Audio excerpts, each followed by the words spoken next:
Hello again, and welcome back to DevDadPlays. Today, we are doing a tips and tricks video for levels 11 to 20. However, as an aside, I would like to thank everyone who has watched our videos or subscribed to our channel. We are truly grateful to each and every one of you. Thank you. Now back to the video. One of the most important resources at this level of the game is ore. This big rock right here behind me is where you get ore. And then you cook it down into metal. Also at these levels, one of the most important resources is coal. Coal allows you to make refined metals, which are essential for creating the higher level items. For those of you who stayed tuned in for our bonus tip at the end of the tips and tricks videos level 1 through 10, you will recognize this location.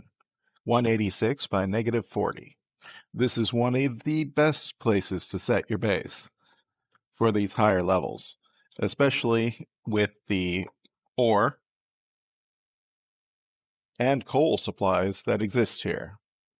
When setting up this base, your preferred pals will be the dig toys. As you can see, the dig toys has a 3 mining score, which allows it to mine all the resources up here. They are also very efficient at mining. Also, since they have a single function, they will stick solely to their mining operations and won't get distracted. However, this being a base, in order to automate it, you will have to have watering, planting, and of course harvesting, such as this POW type POWs. As always, you will need to clear a small area for your food resources. I recommend cutting down trees for this, as this is a mining base. And if you remove a mineable in order to install your cropland, it kind of defeats the purpose. As always, please remember, never miss an opportunity to catch a lucky POW. This particular lucky sheep popped up just south of my base. However, please remember to be gentle at this level. You are much higher level than these pals and can easily kill them on accident. Would you look at that? There's another lucky pal. One of the more unusual aspects of this particular mining base is that it produces very little actual stone. So you will have to import all stone for this base.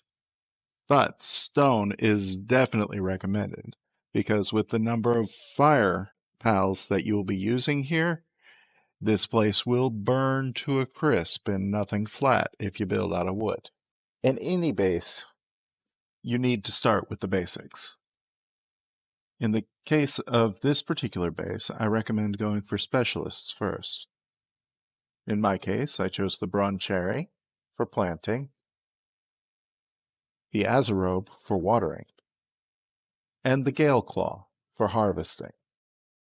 Beyond that, the most important thing at a mining base is mining pals. In this case, the dig toys is one of the best choices possible. So you can see it has a 3 mining power, which allows it to extract virtually all of the minables. The Reptyro is not a bad miner either, as it has 3 mining as well. However, it also has 3 kindling, and the kindling will distract it from its mining job. But at this particular base, kindling is also very useful. So a little bit of distraction here and there isn't bad. The next most important, and something I am sorely lacking in, is transportation. This Agorarat has a 3 transportation. However, the Anubis is said to be the best transporter, though at this level you can only get the Anubis via eggs or breeding. As an option, the Ragnahawk has a 3 kindling and a 3 transport, which also makes it useful for transportation. The kindling expert I choose at this location is the Suzaku, which gives you a total of 3 kindling, making it very efficient and very fast. And remember, not only your pals, but you yourself can extract resources. So upgrade your tools as soon as possible to the metal axe and the metal pickaxe, which are far superior to the stone ones that you start out with. Another important consideration is to upgrade your armor. You yourself won't be doing much in the way of fighting when it comes to battles, since your pals are far more efficient at that. So upgrade your armor, because if you go down, your pals will stop fighting. And don't neglect your heat-resistant and cold-resistant armors. Some areas in the game will kill you just by going into them, but the heat-resistant and cold-resistant armor will protect you from the temperature variations in most locations. Also, remember to get bigger and better spheres. A lot of the higher level creatures can't be acquired until you get the Megasphere, the Hypersphere, or the Gigasphere. As I stated in our last tips and tricks video, the first time you get a flying mount, the game changes completely. You're able to fly, acquire eggs far more easily, and able to explore your map. So build the Nightwing saddle and get a Nightwing as soon as you can, as it will completely change your game. At level 19, you gain access to the breeding farm, which will also change your game significantly. It will allow you to breed virtually any type of PAL. We will be going over the breeding system in this game in a later video, as the breeding system is literally a video all to itself, possibly longer than any of these tips and tricks videos. One of the essential items for your breeding farm, however, is the egg incubator. Your pals will mate and will produce eggs, and then you place them in the egg incubator and allow them to grow, which can give you access to any PAL in the game, depending on the levels of the PALs that you breed. This brings us to ancient technology and ancient technology points. This is a syndicate tower. You will find these throughout the map. These are where you gain your ancient technology points.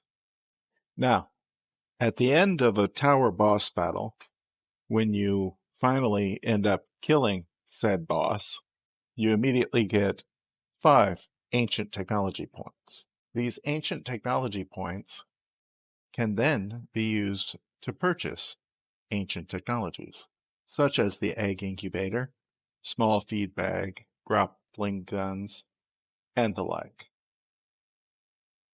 To build them, you then need ancient civilization parts, which are listed here at the bottom of the egg incubator. You acquire the ancient civilization parts from world boss battles. Another important thing to remember, the world boss battles grant 1 ancient technology point, but they only offer that upon the first kill. The world bosses will, however, grant ancient civilization parts every time you kill them, be it the first time or the 20th. The number of ancient civilization parts you get per world boss battle is based entirely on your difficulty level. And that concludes our regularly scheduled tips and tricks video. However, a bonus tip is available. Bonus tip. Throughout the game, you will find small boosters like this. They enhance the abilities of your pals, allowing them to extract wood or ore or whatever much more quickly. And it doesn't matter where you place them, so long as you place them within the base. It will affect the entire base. And that concludes our tips and tricks video. And once again, thank you for watching. And from our family to yours, happy gaming.